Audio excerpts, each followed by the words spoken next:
Olá, já estou aqui com o meu cafezinho e no Café Mulher e Tributos de hoje vamos conversar sobre o federalismo cooperativo no sistema tributário nacional brasileiro. É importante tratarmos do tema em questão, especialmente em um cenário de tantas incertezas e divergências políticas referentes às medidas que devem ser tomadas para a superação dos danos sociais e econômicos ocasionados pela disseminação do coronavírus. E, principalmente, diante da necessidade emergente de aprovação de uma proposta de reforma tributária que atualize nosso sistema, removendo obstáculos que têm atrapalhado o desenvolvimento do país, ao mesmo tempo em que garanta a autonomia e representatividade política dos entes federativos. Eu sou Paula Laíse, fiscal de tributos no município de Palmeira dos Índios, Alagoas, professora, mestre em Direito Público e sócia da Atrial. Pois bem, inicialmente, precisamos relembrar que a Constituição Federal de 1988 não estabelece hierarquia entre os nossos entes federativos.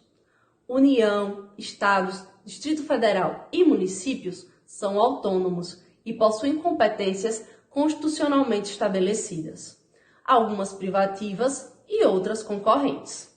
Conforme o inciso 1º do artigo 24 da Constituição Federal, legislar sobre direito tributário é uma dessas competências concorrentes. A partir disso, já podemos perceber que a intenção do legislador constituinte foi a de instituir um sistema tributário nacional cooperativo. Entretanto, não tem sido fácil alcançar um sistema federativo de cooperação eficiente. Temos visto vários conflitos federativos referentes ao campo tributário, sejam esses conflitos de natureza vertical entre União e Estados, Estados e municípios, União e municípios, ou conflitos horizontais, com a presença de mais de um Estado ou de mais de um município. Nós poderíamos enumerar uma série de controvérsias envolvendo a competência tributária dos entes federativos. Recentemente, por exemplo, no dia 18 de fevereiro, o STF decidiu que o licenciamento ou cessão de direito de uso de softwares deve ser tributado pelo ISS, que é imposto municipal, e não pelo ICMS, que é imposto de competência estadual. Podemos citar também as controvérsias referentes à compensação das perdas de arrecadação devido à pandemia, e outros problemas recorrentes, como a guerra fiscal entre estados ou municípios, bem como as dificuldades enfrentadas nas últimas décadas para se chegar a um acordo referente à compensação de perdas da Lei Complementar 87 de 1996, a chamada Lei Candir.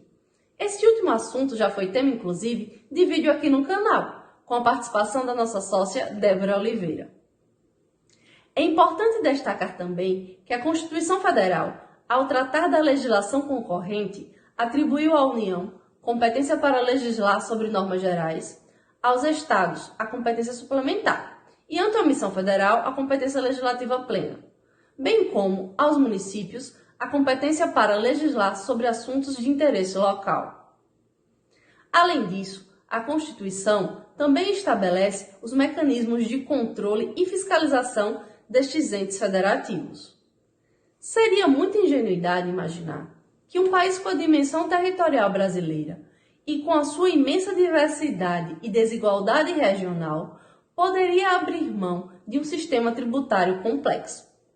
Por outro lado, esse sistema precisa ser atualizado, de modo que atenda às expectativas de uma época globalizada e digital, garantindo maior segurança jurídica e clareza legislativa, com consequente redução dos custos de operacionalização para os contribuintes, bem como viabilizando maior eficiência da fiscalização e arrecadação de tributos, pois sabemos que os custos da ausência de combate à sonegação recaem de modo injusto sobre os contribuintes adimplentes e sobre aqueles que possuem menor capacidade contributiva. E falando nisso, não poderia deixar de mencionar aqui outro grande problema do nosso sistema tributário, que é justamente a sua regressividade. Pois, com a elevada incidência de tributos sobre o consumo em comparação ao patrimônio e à renda, a nossa carga tributária é mais pesada sobre aqueles que possuem menor capacidade contributiva. Uma carga tributária alta, por si só, pode não configurar um problema. Porém, quando analisamos o retorno de bem-estar que é contra-ofertado à sociedade, o que leva em consideração o PIB e o IDH de um país, nós percebemos que o caso brasileiro precisa de atenção. Um país como a Dinamarca, por exemplo, que tem uma carga tributária altíssima, estimada no ano de 2019 em cerca de 46,7% do PIB, possui, por outro lado, um alto índice de qualidade de vida, com IDH em 2019 de 0,940, ocupando a 10ª posição no ranking mundial. O Brasil, por sua vez, de acordo com dados do Tesouro Nacional, em 2019, antes da pandemia, portanto, teve uma carga tributária equivalente a 33,17% do seu PIB, ao passo que teve um IDH de 0,765, ocupando a 84ª posição no ranking mundial, o que lhe confere baixo índice de retorno de bem-estar à sociedade. A crise provocada pelo coronavírus só agravou esse problema. A principal fonte de receita do Estado brasileiro é a de origem tributária.